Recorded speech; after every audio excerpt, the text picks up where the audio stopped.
Hello friends, Coach Bob here today, and today we're going to talk about something that's going to be happening in the not so distant future. I plan on taking a trip next year, and I know you're saying, well, what kind of trip? It's going to be pretty amazing, but it's going to also require me doing some things that I really did not intend on doing. You know, in life, sometimes we do things, we have to compromise a little bit. It's give and take, it's push and pull. And we're going to figure out what we need to do to make that trip to California and make it fun. And we're going to talk about that and much, much more right after this.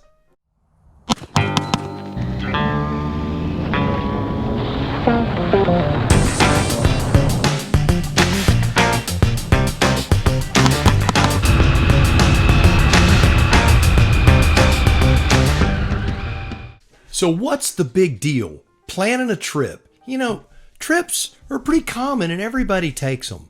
But this is the trip of a lifetime.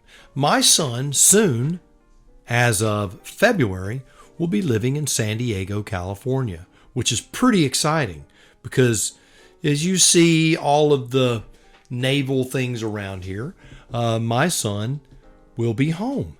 And I'll get to see him, and he'll be working out of San Diego. So I thought, hey, what a great time to get on a motorcycle and ride to California. I live in Tallahassee. I'm retired. I coach on the side, but I can have some time off. So I decided I was going to go to California. I talked to my wife, and she was like, Bob, I really don't want to go on this trip with you.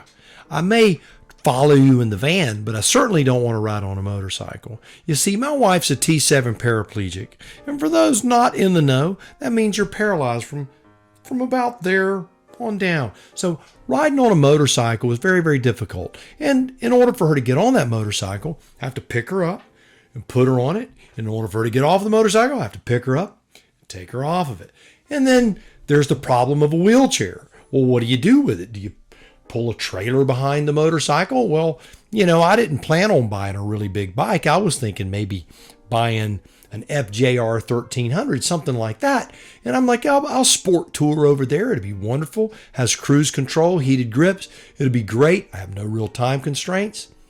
One thing led to another, and we started talking about it. And then she decided, maybe I'll go. I'll go full geezer. I'll get a gold wing. So I looked at a gold wing. Man, the gold wings are nice. I was looking at the older ones, you know, the GL 1800s that were made from 2001 to 2017. They had the Gen 1 and the Gen 2, the Gen 1 from 2001 to 2010, and then the Gen 2 from 2012 to 2017. And I was thinking the Gen 2, I'd pick one of those up used, make a trip. If I liked it, I'd keep the bike. If not, I'd flip it when I got back and buy something a little more sporty. Well, we sat on the gold wing, and guess what? She didn't feel comfortable. So then it's like, oh no, what now? She wants to go, but what am I going to do? We sat on, brace yourself, a CanAm Spyder. Something I really never thought I would even consider purchasing. But it was fun, and having her there certainly made it a lot more fun. And she was comfortable. She could sit on it and it would kind of wrap around her back. You can get the armrest for it. She could be safe on the back of it. So we had a big discussion about it. Should we do this? Should we not? Because all of a sudden, this thing went from a reasonably priced thing as an FJR 1300 to a little more expensive at a GL 1800 to a lot more expensive for a CanAm Spyder. And then there are the iterations of the CanAm Spyder. We obviously want to get the RT Limited, something that is touring specific. But before 2014, they had the 998cc motor. And then 2014 later, they had, I think it's the 1330 Rotax. So we're talking 100 horsepower versus 114 horsepower. And that's where we are now. What should we purchase? Should we get the 2013 or earlier? Or get the 2014 and later? I will tell you that the price certainly goes up when you hit 2014. And this is a strange machine for me. So If you have any advice, please feel free to share down in the comments section. In fact, take this video, share it with anyone that you could possibly imagine, and give me some advice on this. I really am considering a 2013 or earlier. I found some for around $10,000 to $11,000, and that was really my original price range that I was looking to aim towards. Budgeting is very important for this trip. You could break the bank, and then if you break the bank, you're not going to enjoy it as much. So what we're looking at doing is picking something up, purchasing it, riding out to California, coming back. If she really likes it, we'll put a handbrake on it so that she could actually ride it.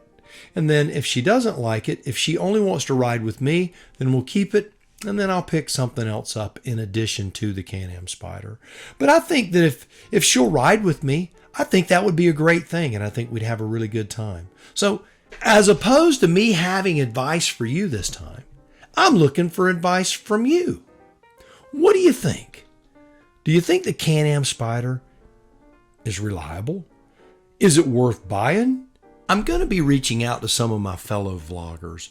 John and Miriam's travel vlog channel, they purchased a Spyder. Now they bought a 2014, I believe, and so theirs has the bigger engine in it.